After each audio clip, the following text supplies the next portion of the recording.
Hi, we're going to learn to do a formal multiplication today, and you might think why you need formal multiplication, so I'm going to show you because I need some of your help.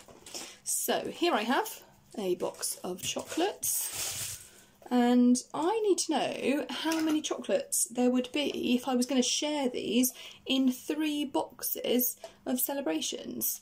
If I had all of these and I wanted to make sure that everybody in my class got a chocolate, I would need to make sure I bought enough chocolates to begin with. So if I bought 3 of these boxes, how many sweets would I have all together? I'm going to save those for a reward after I've done all of my learning.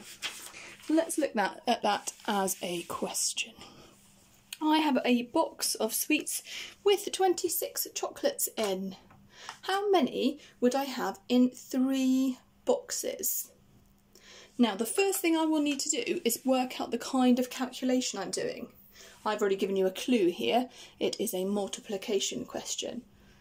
So in 1 box of chocolates, I have 26 chocolates, but I'm looking for how many I would have in 3 boxes. So I'm going to have 26 in the first box of chocolates, 26 in another box of chocolates, and 26 in a third box of chocolates. So my calculation I'm trying to solve is 26 multiplied by 3.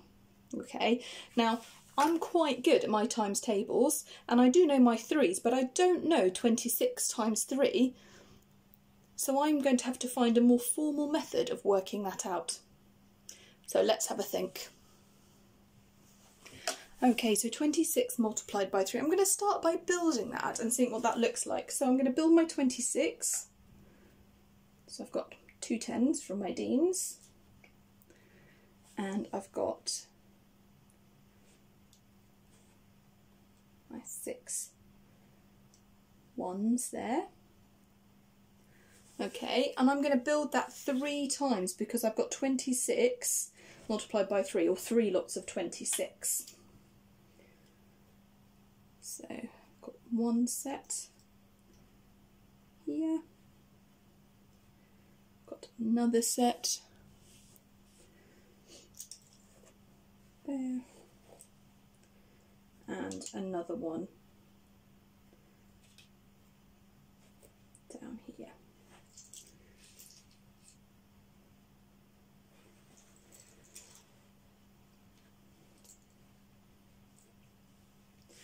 So here I've got 26 and another 26 and another 26. I've got 3 lots of 26, so I've got 26 multiplied 3 times.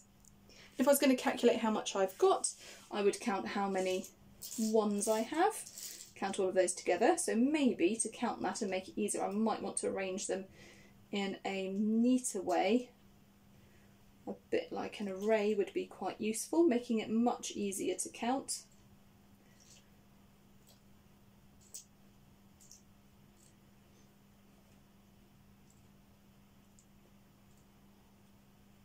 So this calculation would be my 6 multiplied by 3, so I've got 18 1s there.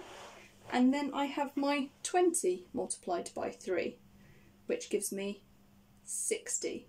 So I've got 60 in the value of my 10s column, and I've got 18 there. So 26 multiplied by 3 would be 78.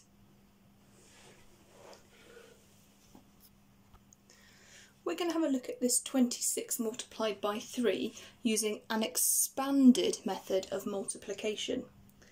So I know already that I've got 26 multiplied by 3, so I need to put those in the correct columns into an expanded method of multiplication.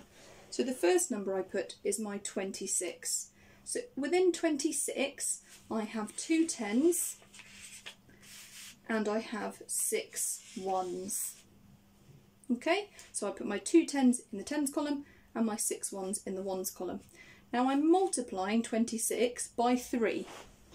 I'm multiplying 26 by 3, so 3 would go in the 1s column, because 3 represents 3 1s.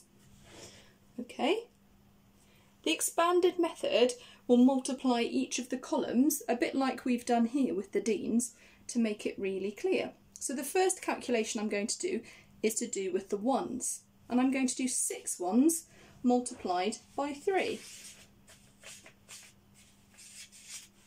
Okay, and I can see that here, this is what I've built and what I started with over here with my Deans.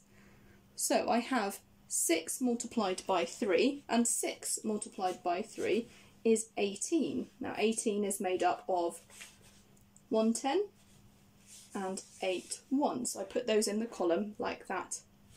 Now the next part of my calculation I do is looking at my 2 10s.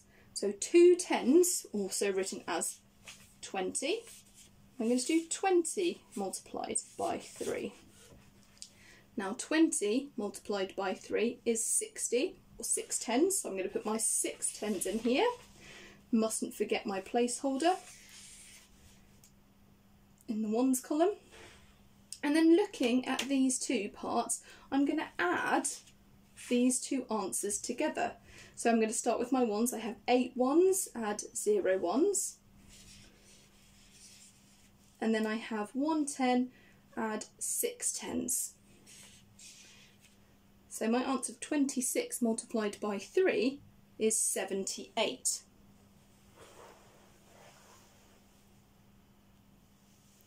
I'm now going to do that same calculation again, but using the short multiplication method.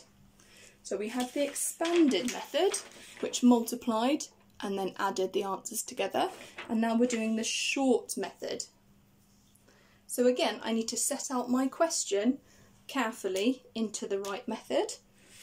So I've got my 26 multiplied by 3, so again my 2 10s and 6 1s multiplied by 3. The most important part of this is making sure your columns are nice and neatly laid out.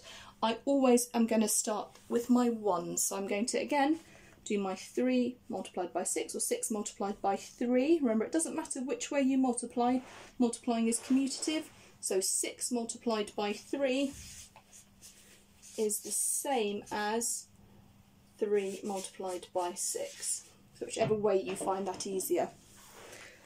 Okay, so 6 multiplied by 3 is 18. So 18, I have 8 ones, and this time I'm going to do something different. I'm going to put the 8 ones in there, and then the extra 10 from the 18 I'm going to just put underneath, because I'm going to have to add that later. So I'm only going to put that 8 from 18 into the column. Then I'm going to do my 20 times 3, 20 multiplied by 3, which is 60, or 6 10s. So I'm going to put my 6 10s in this column, but before I do that, I check underneath to see if there's anything else I need to add. So 3 multiplied by 20, or 20 multiplied by 3, 60, and one more 10 would be 7 10s. So 26 multiplied by 3 again is 78.